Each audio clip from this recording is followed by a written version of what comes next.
Droids have always been hallmarks of the Star Wars galaxy. C-3PO had the very first speaking line in any Star Wars movie, and R2-D2 and BB-8 have become fan favorites. Today we're going to talk about the 5 classes that every droid in the Star Wars universe falls into.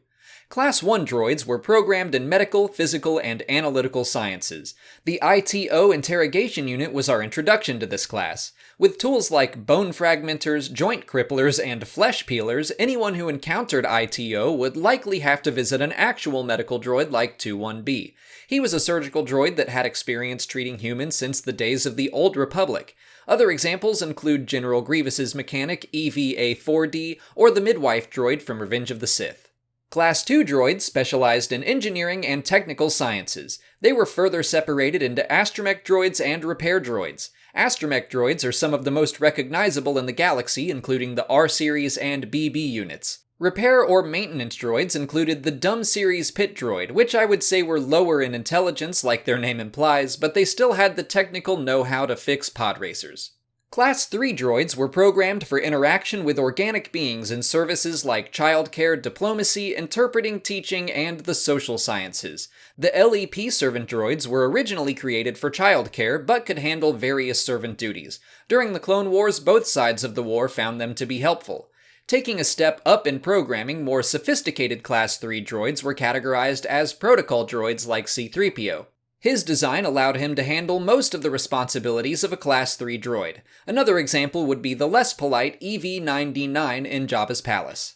Moving on to Class 4, these droids were programmed for security and military functions. The most common example would have to be the B-1 battle droid seen across the galaxy during the Clone Wars. If it's involved in combat, it's a Class 4, so the BT Super Battle Droid, Droidicas, and Commando droids all fall into that category. Further, security droids were used to guard locations, like the KX series utilized by the Empire. They were created to fit through a legal loophole after the Empire outlawed the creation of battle droids. While they were marketed as security droids, their programming did allow for the harming of organic life forms. The final subsection of Class 4 droids included assassination droids like IG-88 and other models who were specifically built with the intent to harm organics.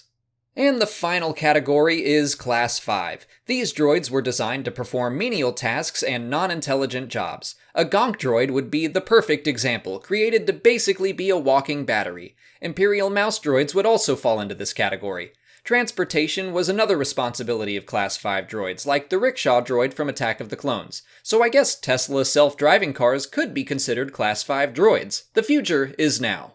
So those are the 5 major droid classes, but I find it interesting that Star Wars more and more is exploring the minds of droids and how they operate. There are tons of examples of droids that defy their programming or classification of any kind. A protocol droid that doesn't fit any clear classification would be 000, who had the mannerisms of a 3PO model droid, but the tools and skill set more in line with an ITO interrogator.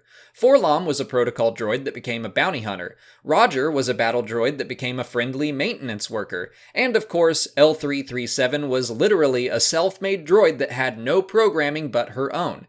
How do we classify droids like that? I think the point is that we can't, and that just because a droid has been programmed to be a Class 5 or 4 or whatever, that doesn't mean they can't create a greater meaning for themselves. Original function does not determine future.